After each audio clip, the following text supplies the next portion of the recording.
그 서은국 박사의 그 행복의 기원이라는 책을 접할 기회가 좀 있었습니다. 거기서 저자는 진화론자들의 입장에서 행복이란 무엇인가? 이 진화론자들의 입장에서 행복을 어떻게 봤느냐 하면은 그들은 생존과 번식과 교제로 보았습니다. 그런 틀에서 행복을 보았어요.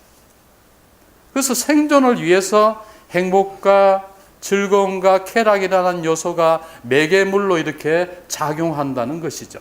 예를 들어서 동물을 이렇게 잡아서 여럿이 나눠 먹을 때 그 행복감을 느낍니다. 그리고 교제가 이루어집니다. 그리고 그 행복감을 다시 찾기 위해서, 다시 그 즐거움을 찾기 위해서 동물을 또 잡아야 하고, 그래서 계속 생존하고 번식하고 교제하는 그런 그 교제하고 나눈다는 것이 우리 인간의 밑바닥에 깔려 있다라고 말하는 것이었습니다.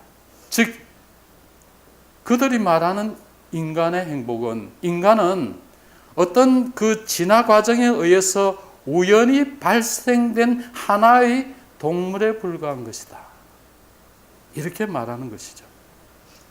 성도 여러분들, 저와 여러분들이 동물입니까? 우리의 먼 조상이 아메바나 어떤 박테리아일까요? 아니죠. 성도 여러분, 우리는 하나님께서 하나님의 형상을 따라 창조하시고 이 땅을 다스리게 하신 하나님의 자녀인 것을 잊어서는 절대 안 되는 것입니다. 한번 찾아보겠습니다. 여러분들 창세기 1장 24절, 제일 앞에 창세기 1장 24절, 제일 찾기 좋죠? 24절에서 28절 말씀입니다. 자, 다 찾아졌으면 다 같이 한 목소리로 한번 읽겠습니다. 시작. 하나님이 이르시되 땅은 생물을 그 종류대로 내되 가축과 기는 것과 땅의 짐승을 종류대로 내라 하시니 그대로 되니라. 하나님이 땅의 짐승을 그 종류대로, 가축을 그 종류대로, 땅에 기는 모든 것을 그 종류대로 만드시니 하나님이 보시기에 좋았더라. 하나님이 이르시되 우리의 형상을 따라 우리의 모양대로 우리가 사람을 만들고 그들로 바다의 물고기와 하늘의 새와 가축과 온 땅과 땅에 기는 모든 것을 다스리자 하고, 하나님이 자기 형상 곧 하나님의 형상대로 사람을 창조하시되 남자와 여자를 창조하시고 하나님이 그들에게 복을 주시며 하나님이 그들에게 이르시되 생육하고 번성하여 땅에 충만하라. 땅을 정복하라. 바다와 하늘의 새와 땅에 움직이는 모든 생물을 다스리라 하셨습니다. 아멘. 우리가 예수 그리스도를 만나지 못한다면 이러한 그 진화론적인 관점에서 세상을 살다가 우리 인생은 결국 피폐하고 말 것입니다. 결국 동물적인 그런 본능 속에서 이렇게 산다는 것을 우리가 인식하고 그걸 각인하면서 산다면 그 인생은 어떻게 되겠습니까? 하나님께서는 우리 인간을 그렇게 창조하지 않았습니다. 이 세상에서의 행복이란 감정은 어떤 자극에도 지속적으로 반응하지 않는다는 것이 특징입니다. 이 영혼이 반응하지 않는 거죠. 감정, 어떤 즐거움이라든지 어떤 쾌감이라든지 어떤 행복이라든지 이런 것은 왔다가 잠시면 사라지는 것들입니다. 또한 시간이란 지우개는 기쁜 일도 슬픈 일도 또 행복감조차도 생각보다 빨리 지워버리는 것이 바로 시간입니다.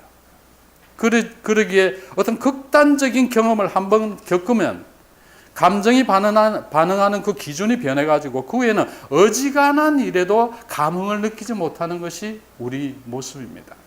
그 예로 담배를 피우고 그 다음에 술을 마시면 더 큰 자극 속에 나중에 나아가다 보면 마약을 하게 되고 결국은 폐인이 되는 그런 경우도 허다하게 많지 않습니까?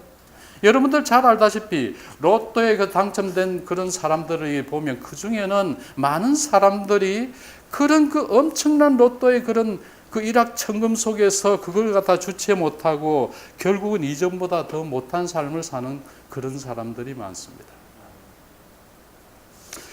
또 우리 학생들 같은 경우에도 전교에서 말이죠. 5, 6등 정도 하면 대단하지 않습니까? 그런데 어떨 때 이렇게 또 시험 치다가 1등을 했어요. 1등을 했는데 다음에 또 보니까 5, 6등은 떨어졌어요. 그러면 그것 때문에 우울증에 빠지고 실망해 해가지고 이렇게 그 좌절하는 그런 학생들을 많이 봅니다. 저는 사실 좀 공부를 좀 못해가지고 사실 행복은 성적순이 아니고 또한 성적이 전부가 아닌데 이렇게 하면서 살아왔습니다만 사실 이 성적에 대해서 민감한 학생들은 아주 그런 것 같아요. 그래서 이 세상의 행복은 마치 녹아간 아이스크림과 같아서 녹기 전에 빨리 먹고 또 먹고 그걸로 또 살찌고 계속 먹고픈 갈증을 또 가져다 주는 그러한 것이 바로 이런 세상에 주는 행복이 아닌가 그렇게 생각합니다. 저는 이 브라보콘을 좋아해가지고 브라보콘을 먹으니까 말이죠. 제일 밑에 가면 진짜 맛있는 부분이 있어요. 그래가지고 그 맛을 잊지 못해가지고 그 자리에서 몇 개를 사 먹었습니다. 그때부터 막 목이 타가지고 말이죠. 예. 근데 인생은 그런 것 같아요. 계속 그 달콤한 거에 빠져 있으면 그거 생각이 나가지고 그냥 이 마트 근처 가면 그 생각이 나요. 저만 그런가요? 오늘 본문 말씀에 예수님께서는 누구든지 목마르거든 내게로 와서 마시라. 하나님께서는 우리 인간들의 이 목마름의 문제를 오직 예수 그리스도를 만나야만이 해결될 수 있도록 만드셨어요. 예수님께서는 나는 길이요 진리요 생명이니 나로 말미암지 않고는 아버지께로 올 자가 없다. 또한 살아서 나를 믿는 자는 영원히 죽지 않는다. 이렇게 말씀하셨습니다. 우리 모두는 하나님을 불순종하고 세상의 풍조에 도취되어 살던 우리의 모습입니다. 그러나 우리의 죄값을 대신해서 예수님께서 십자가에서 그 죄값을 대신 치러줌으로 우리는 비로소 이 세상의 목마름에서 해결받을 수 있었습니다. 오늘 본문은 초막절 끝날에 하신 말씀입니다. 여러분들 요한복음 7장을 자세히 한번 댁에서 가서 또 한번 읽어보시기 바랍니다. 이 요한복음 7장의 이 명절은 바로 초막절이라는 명절입니다. 이 초막절은 40년 동안 광야에서 하나님께서 인도하신 것을 기념해서 초막을 짓고 7일 동안 이렇게 절기를 지키는 데서 유래합니다. 이 절기는 유대력으로 티슈리월 15일부터 시작하는데 우리의 절기로는 9월 달경에 9월이나 10월경에 해당되는 그런 절기입니다. 이때 의식은 매일 아침마다 이 제사장이 금으로 만든 항아리를 가지고 이 실로암 연못으로 가서 물을 길어옵니다. 그리고 제단에다가 부어 바쳤습니다. 이것을 광야 생활 중에 물이 없을 때 반석에서 생수가 난 것을 기념해서 그렇게 제사장이 그런 의식을 하는 겁니다. 사실 이 초막절은 물과 아주 연관된 부분이 많습니다. 또한 이렇게 이른 비를 기원하는 그런 의식도 이 속에 포함되어 있습니다. 왜냐하면 이 초막절이 지나면 보리라든지 밀을 파종해야 되는 그런 시기 때문에 비를 오기를 아주 소원하고 원했습니다. 그리고 메시아가 오실 때 부으실 성령을 또 상징하는 것이기도 했습니다. 이때 제사장이 물을 길어올 때 수많은 사람들은 환호를 하고 그를 맞아했고 이 제사장은 은나팔을 불었으며 또 다른 제사장들은 이사야서의 말씀처럼 이사야서 12장 3절에 보면 그러므로 너희가 기쁨으로 구원의 운물에서 물을 기르리 이렇게 외치면 제단에서 물을 부을 때 그 레위인들은 오늘 우리가 교동문을 목사님께서 알고 그렇게 우리 교동문을 했는 것입니다만 118장 이 교동문을 찬양을 했어요. 교동문을 가지고 제사장들이 이 교동문 118장 25절 말씀에 이 말씀을 갖다가 외치면서 그때 온 회중들은 종려나무 가지를 흔들면서 환호를 하고 시편 113편에서 118편까지의 그런 내용을 가지고 할렐송을 부르면서 찬양을 했습니다. 온 회중이 찬양하고 그것이 바로 축제 아주 절정기에 이를 때에 하는 그런 그 초막절 행사 중에 하나였습니다. 오늘 본문의 명절 끝날, 이거는 곧 초막절 7일째가 끝나고 8일째가 되는 날인데요. 이때는 큰 구원의 날로 지키면서 유대인들은 이 날을 지난해의 그 잘못들, 우리의 그 남을 미워하고 또 증오하고 어떤 하나님 앞에 불순종한 이 모든 잘못들을 그 자리에서 내놓으면 하나님께서 사죄해 주신다 해서 사죄의 날로 지키는 것이 바로 이 명절 큰 날이에요. 이때 예수님께서 어떻게 했느냐 하면은 이 초막절 마지막 날에 무릎에 사죄원석에 감사하고 그들은 막 춤을 추고 이럴 때 그때 예수님께서 일어서셔가지고 외쳤습니다. 그들을 향해서. 그때 이 외치면서 하신 말씀이 뭐라고 했습니까? 바로 이 말씀입니다. 목마른 사람은 내게 오라 외치면서 그리고 너희들이 성령 충만함을 받을 것이다 라고 했습니다. 당시의 유대인들은 오신 메시아를 눈앞에 보고도 그들은 쟁론을 했습니다. 오늘 말씀 그 다음에 보면 43절에 보면 한 부류는 예수님을 가리켜서 이 사람은 참으로 그 선지자다.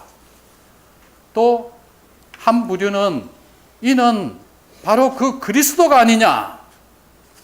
또 한 부류는 뭐라고 했느냐 하면 아니 그리스도가 갈릴리에서 이렇게 하면서 조롱을 했습니다.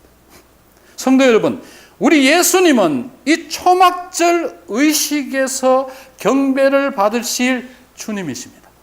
당연히 찬양 받으실 전능하신 만왕의 왕이십니다. 지금 이 세상에서도 예수님을 보는 시각이 제각각입니다. 이러한 때 우리는 말씀을 통해서 예수님을 온전히 모시는 우리 모두가 되어야 될 것입니다. 오늘 말씀의 초막절 명절 끝날 큰 구원의 날은 죄를 용서받으시는 마지막 사죄의 날을 지키면서도 그들 중에는 오히려 예수님을 죽이려고 하는 대제사장들과 바리새인들이 있었습니다. 그들은 어떻게 했느냐 하면 아래 사람들을 시켜가지고 은밀하게 예수님을 잡아오라고 했습니다. 그러나 예수님께서는 그들에게 내가 너희와 조금 있다가 보내신 하나님 아버지께 돌아가시겠다 하고 그 후에 나를 찾아도 만나지 못할 것이고 나 있는 곳에 오지도 못할 것이라고 했습니다. 이 말씀은 예수님께서 우리 죄를 사하시기 위하여 십자가에 죽으시고 부활하시고 승천하시고 하나님 보좌 우편에 앉으시고 우리 믿는 자들에게 보혜사 성령님을 보내주시겠다고 하는 귀한 말씀입니다. 지난 주간이 우리가 성령 강림절 주간으로 이렇게 지납니다.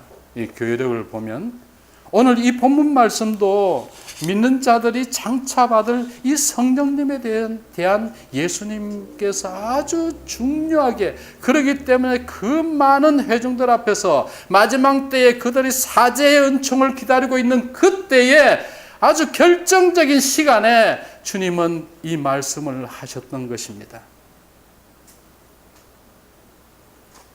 그때에 이 많은 사람들이 예수님을 믿어 보지 못한 사람들이 이런 말을 합니다. 35절 말씀에 보면 그들은 의문을 가지고 이런 질문을 또 자기들이 합니다. 헬라, 즉 그리스에 가서 헬라인들을 가르칠 것인가? 예수님이 그리스에 가가지고 헬라인들을 가르칠 것인가? 예수님이 가시면 충분하게 그들을 가르칠 수 있죠. 여러분 헬라가 어떤 곳입니까? 플라톤, 소크라테스, 아리스토텔레스 유명한 철학자들 이런 철학자들이 BC 300~400년경에 있던 사람들이 그만큼 이 철학이라는 엄청난 그 도시 그리스가 그렇게 그 인문학적으로 발전하는 그런 지역이 아닙니까? 성도 여러분, 세상의 지식과 문화에만 접해 있다면 이 심오한 예수님의 말씀을 깨닫지도 못하는 것입니다. 오직 믿음으로 성령님께서 우리와 함께 하실 때 예수님의 말씀은 깨닫게 되는 것입니다. 이것은 지금도 마찬가지입니다. 하나님이 보내신 독생자 예수 그리스도를 믿는 자들은 영원한 생명수인, 영생수인 성령님께서 함께 하시는 것입니다.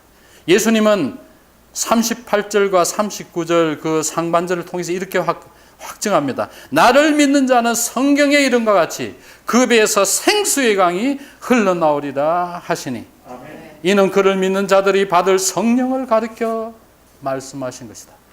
요한은 이렇게 그 말씀이 바로 성령을 가리켜 하신 말씀이다, 이렇게 증언합니다.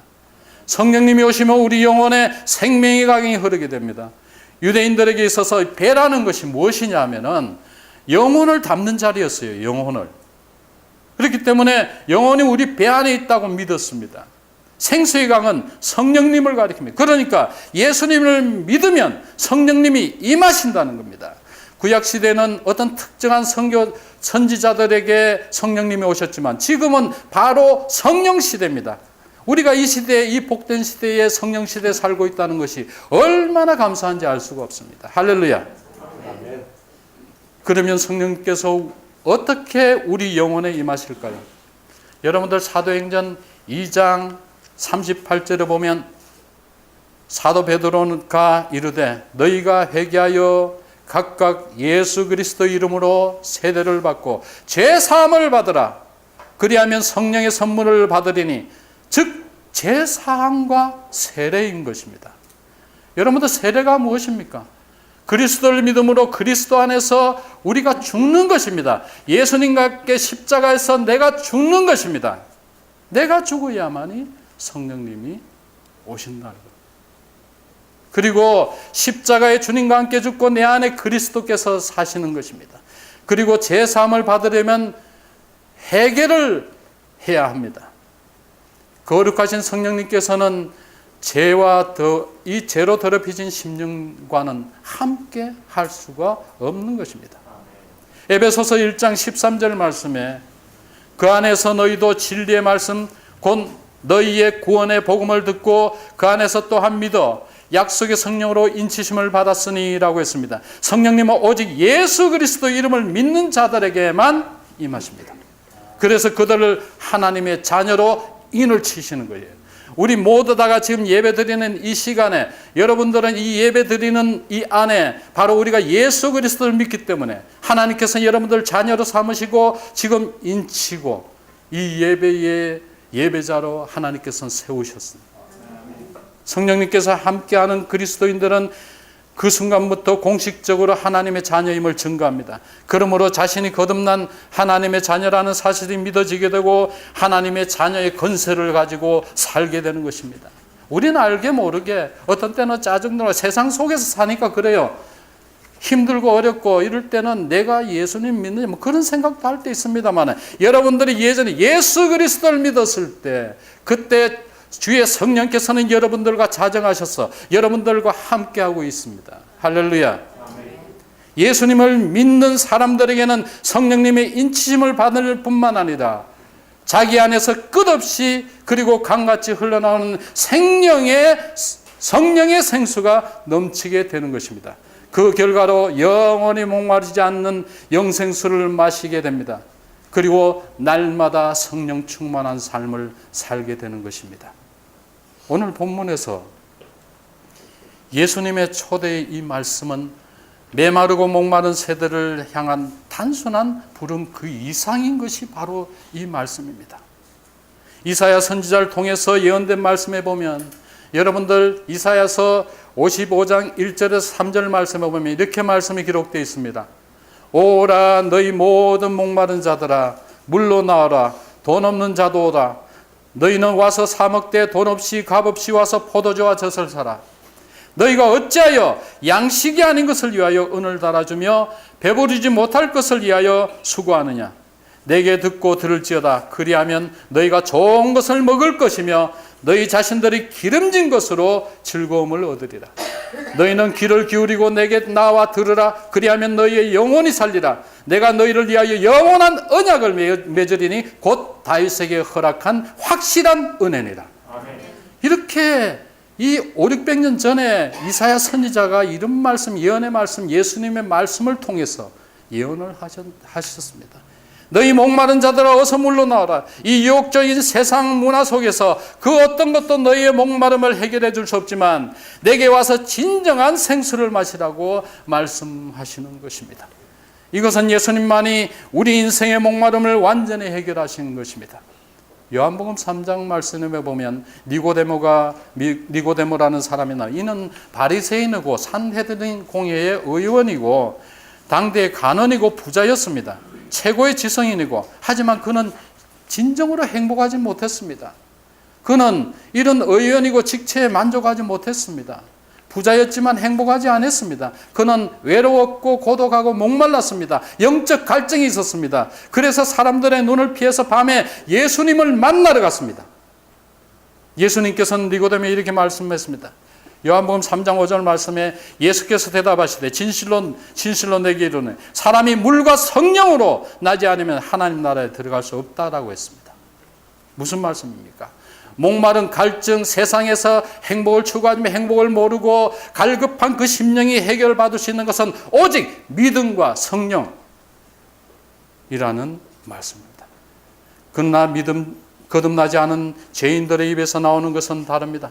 마태복음 15장 18절에서 20절 말씀에 보면 예수님께서는 거듭나지 않은 죄인들의 마음을 통해서 입으로 나오는 것이 무엇인지를 말씀하고 있습니다.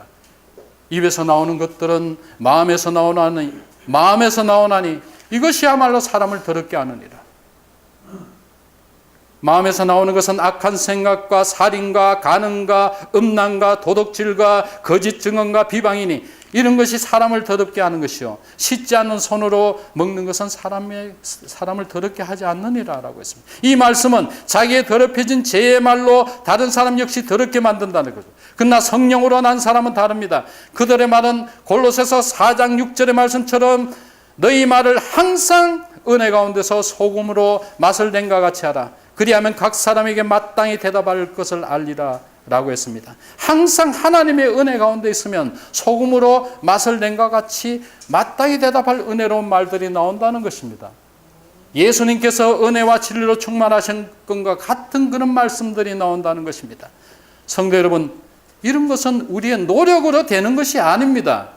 저와 여러분들 안에 무엇이 들어있느냐가 문제입니다.